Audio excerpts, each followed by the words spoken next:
Media Malaysia heboh, hutang FAM pada pemain semakin terbongkar, goncang dunia bola sepak negara. PFM adalah lokasi paling tepat untuk pemain-pemain menyuarakan apa yang sedang membelenggu mereka pada ketika ini, Zul. Apakah semua pasukan menerima ataupun tidak? Tetapi anda melihat senario terbaru dalam Liga Malaysia tentang pemotongan gaji ini, Zul. Jadi macam mana nak settlekan hutang kereta yang dah jadi hutang lapuk? So, jawapan umum saya, boleh tak dikecilkan? Boleh. Apa-apa hutang pun boleh dikecilkan. Okey. Nak jual hutang tu pun boleh. Nak kecilkan dia pun boleh. Nak kerat hutang tu pun boleh. Okey, nak selesaikan dia awal. So, dia bergantung pada jenis hutang, status hutang tersebut, aktif ke tidak, kan, status puan atau cik sendiri, kan, sama ada siklisnya okey atau tidak. Dia ada banyak lah. Ada banyak benda nak kena tengok. Once kita dah kena pasti, lepas tu baru senang nak susun. Macam mana kita nak strukturkan semula hutang-hutang. Okey, itu jawapan umum saya. Selesaikan perkara ni dulu, hutang piutang dengan pemain. Settlekan dulu dengan pemain ni. Kita jangan bercakap lagi berapa tim lah yang akan layak beraksi pada musim depan.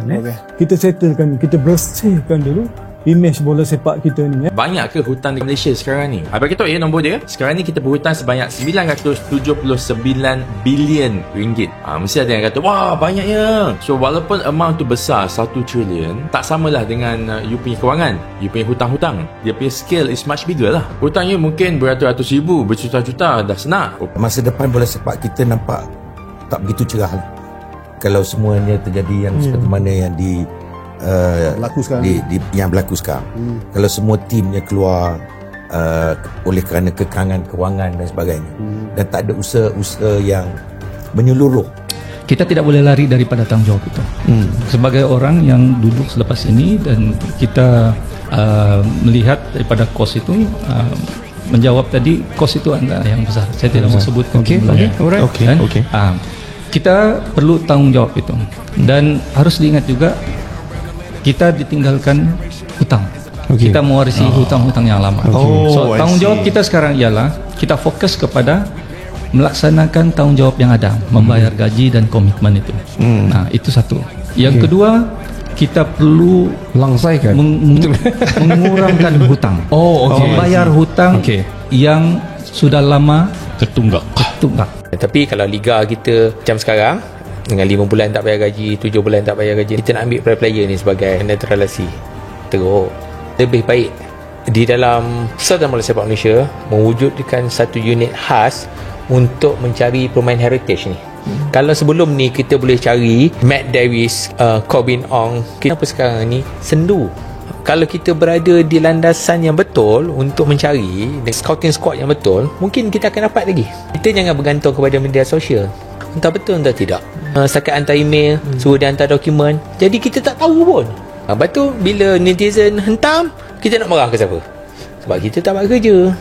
So dalaman tu tak ada tu?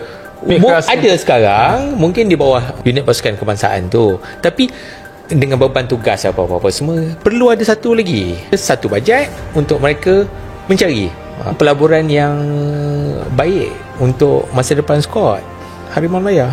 Retaknya kepercayaan. FAM diambang krisis terburuk.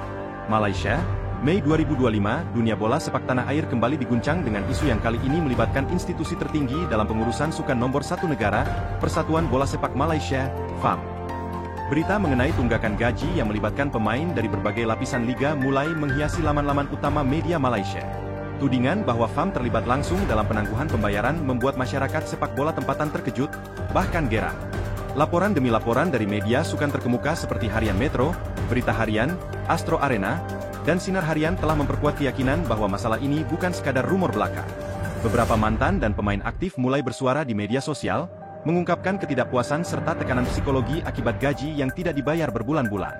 Sebagian menyebut sudah lebih dari 6 bulan tidak menerima gaji penuh, sedangkan ada pula yang menyatakan belum menerima sebarang bayaran sejak awal musim.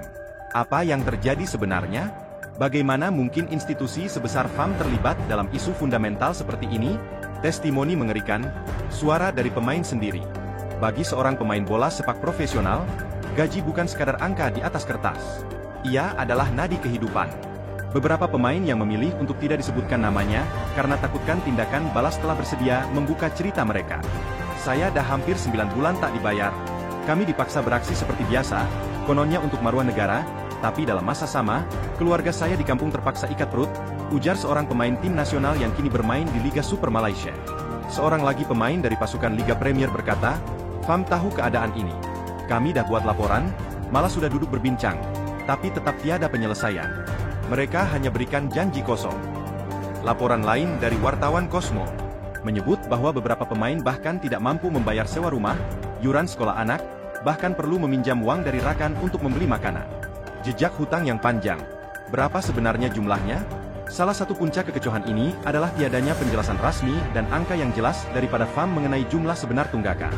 Namun, dari data yang berjaya dikumpul oleh media dan masukan bebas, anggaran jumlah hutang gaji yang belum dibayar oleh klub-klub di bawah naungan FAM mencecah lebih dari Rm12 juta. Sebahagian besar hutang ini tertumpu pada klub Liga Super dan Liga Premier yang kononnya memiliki sistem perbelanjaan yang tidak terkawal. Namun yang lebih mengejutkan adalah laporan bahwa FAM sendiri juga menanggung tunggakan terhadap beberapa staf kejuru latihan dan pemain pasukan proyek kebangsaan. Dalam satu sidang media tergempar, wakil dari Persatuan Pemain Bola Sepak Profesional Malaysia, FAM, Hairudin Omar, menyebut, "Kami sudah buat aduan kepada FIFA. Ini bukan kes baru. Ini adalah penyakit lama yang sudah menjadi barang. Siapa yang harus dipertanggungjawabkan?" Nama yang paling banyak disebut adalah bekas Presiden FAM, Datuk Hamidin Mohamad Amin. Dalam pemerintahan beliau selama beberapa tahun terakhir, berbagai keputusan kontroversial diambil, termasuk pelantikan jurulatih asing mahal dan pelaksanaan program naturalisasi yang terbukti tidak berkesan. Meskipun beliau telah melepaskan jawatan pada awal tahun 2025, banyak pihak menyebutkan bahwa hutang-hutang ini diwarisi dari zaman pentadbirannya. Beberapa bekas staf dalam FAM mendakwa bahwa dana yang diperuntukkan untuk bayaran gaji telah digunakan untuk tujuan pemasaran dan lawatan luar negara yang tidak mendatangkan hasil. Bekas pengurus pasukan bawah 23 negara yang enggan namanya disiarkan berkata, "Kami diberi arahan untuk diam. Setiap kali tanya pasal gaji, kami diberi alasan-alasan seperti, sedang diuruskan, atau, tunggu keputusan lembaga keuangan." Sekarang semua terbongkar. Ledakan media sosial, suara rakyat menggila. Apa yang terjadi seterusnya adalah ledakan kemarahan di media sosial. Hashtag seperti gaji tertunggak, selamatkan pemain, dan reformasi FAM menjadi trending di Twitter dan TikTok Malaysia. Ratusan ribu rakyat Malaysia dari berbagai latar belakang menyuarakan simpati kepada pemain dan mengecam FAM atas kelalaian mereka. "Ini bukan soal bola. Ini soal hak asasi manusia," tulis seorang pengguna Facebook. "Kalau FAM tak mampu bayar, bubar saja. Biarlah pihak swasta ambil alih," tulis yang lain di X, Twitter. FAM turut melancarkan petisyen atas talian yang menuntut agar FAM membayar semua tunggakan dalam tempoh 30 hari. Petisyen ini berjaya mengumpulkan lebih dari 150,000 tanda tangan hanya dalam masa 3 hari. Tekanan internasional dan ancaman FIFA. Isu ini bukan lagi isu domestik. Laporan mengenai tunggakan gaji ini telah sampai ke telinga FIFA dan AFC. Seorang pegawai dari FIFA yang tidak mahu disebutkan nama menyatakan bahwa tindakan mungkin diambil terhadap FAM jika isu ini tidak diselesaikan segera. Malaysia kini berisiko dikenakan sekatan, termasuk penggantungan dari kejohanan antara bangsa dan larangan perpindahan pemain, jika tidak membuktikan kemampuan untuk mengurus hak pekerja dalam industri bola sepak. Reaksi FAM, penafian, janji, dan kebuntuan. Dalam satu kenyataan rasmi, Setiausaha Agung FAM menafikan bahwa mereka lalai. Katanya, sebahagian besar tunggakan ini berlaku di peringkat klub, bukan di bawah FAM secara langsung. Namun begitu, kami akan ambil tanggung jawab untuk memastikan perkara ini diselesaikan. Namun, jawaban ini hanya menambah kemarahan. Rakyat melihat kenyataan tersebut sebagai lari daripada tanggung jawab. Malah, beberapa klub menyalahkan FAM karena gagal menjalankan audit keuangan dengan betul sebelum membenarkan klub beroperasi. Jalan penyelesaian, adakah masih ada harapan? Pakar ekonomi Sukan, Dr. Syahrul Nizam dari Universiti Malaya mencadangkan bahwa kerajaan harus campur tangan secara langsung. Seperti Indonesia yang pernah membekukan PSSI, Malaysia mungkin perlu mempertimbangkan penstrukturan semula total. Sudah sampai masanya FAM dirombak sepenuhnya, katanya. Cadangan lain termasuklah penubuhan Suruhanjaya bebas penyiasatan FAM, pembekuan akaun FAM hingga audit selesai, pelantikan Presiden interim oleh Majlis Olimpik Malaysia. Nasib pemain, antara harapan dan putus asa. Sementara itu, para pemain terus menunggu dalam ketidakpastian. Beberapa dari mereka telah memutuskan untuk meninggalkan karir bola sepak dan mencari pekerjaan lain. Ada juga yang mula bermain untuk klub-klub semi-profesional luar negara demi kelangsungan hidup. "Saya sayang bola sepak, tapi saya juga ada keluarga," ujar seorang bekas pemain kebangsaan yang kini menjadi pemandu e-hailing. Reformasi atau runtuhnya bola sepak Malaysia.